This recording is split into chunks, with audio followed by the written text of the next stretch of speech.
Championship, weighing 193, wearing purple trunks, outstanding contender for heavyweight honors, the former heavyweight title holder, Max Schmeling. My name is Don Dunphy. The sounds you just heard were the sounds of the prize ring. They were the actual sounds of perhaps the most dramatic opening minutes in modern boxing history.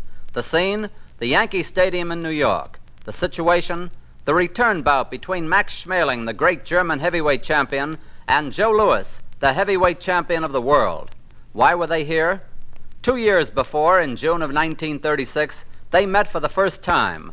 Louis, the brown bomber from Detroit, was the heavy favorite. And Louis was slow coming out of his corner, trying to adjust the glove. He's a different Louis tonight, a great deal different. Now in the center of the ring, Louis standing there and feinting with his left hand. With his right, he is trying to cut off Schmeling's left hand. And Schmeling shot a hard right to the jaw, but Louis was inside of it, and it did very little damage. Schmeling got over 2 more hard rights to Louis's jaw and made Louis give ground, and there Schmeling straightened up Louis with hard rights and lefts to the jaw. He has puffed up Louis's left cheek, and Louis is down. Louis is down, hanging to the rope, hanging badly. He is a very tired fighter. He is blinking his eyes, shaking his head. The count is done. The fight is over. The fight is over, and Schmeling is the winner. Louis is completely out. So Schmeling knocked Louis out. It was one of the great upsets in boxing history. Schmeling went back to Germany. Louis kept on fighting here. A year later, he fought James J. Braddock for the championship of the world. No doubt everybody will be wondering whether or not he'll be able to overcome the defeat that Schmeling gave him. I hope to do the same, if not better, as Schmeling did on the night that we meet. The boxer, the heavyweight champion of the world, James J.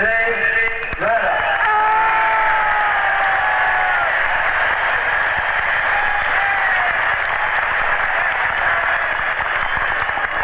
His weight, 197 pounds. His challenger from Detroit, Joe Louis.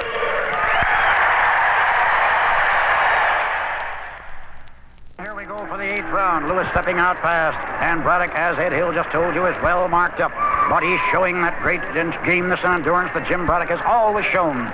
And the markings will not keep him from staying in there and fighting. It'll be a question entirely of how long his legs can stand up, or on how much body punishment he can stand, and whether Louis can plant a good knockout punch on either body or jaw. And now Braddock in the center of the ring, and Louis led there with a left and missed. Braddock was back out of the way. Braddock led with a left and came over with a right that was a little short, and then Louis missed with left, and so did Braddock. And there Braddock came up with a right uppercut that missed. Louis was back out of the way in time.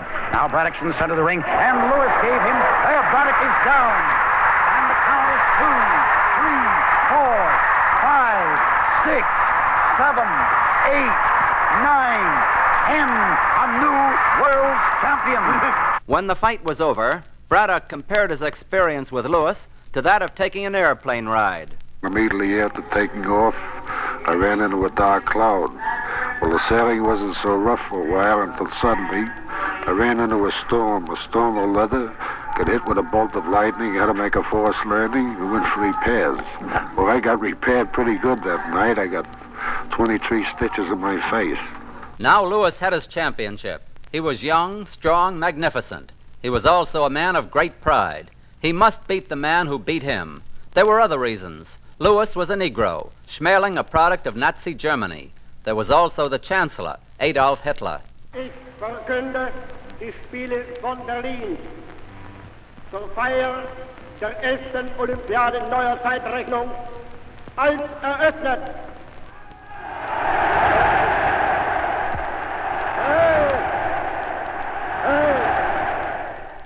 Hitler said Joe Louis was a man of inferior blood.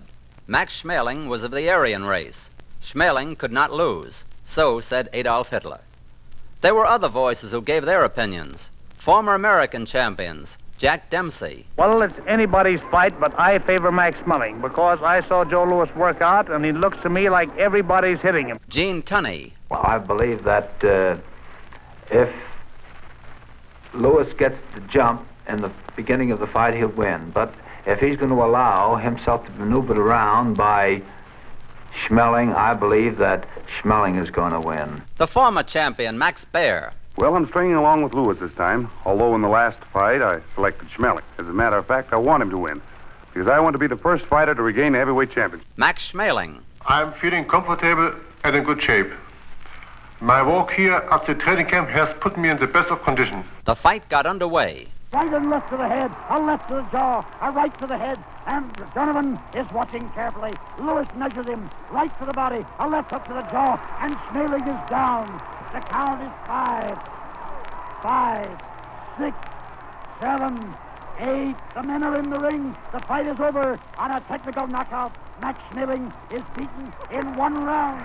After it was over, Louis was jubilant. Oh, it was a good fight, very good fight. When did you think you had him beat? Well, I thought I had him beat when I took the match. Jack Blackburn. Oh, friends, just one of those lucky nights tonight.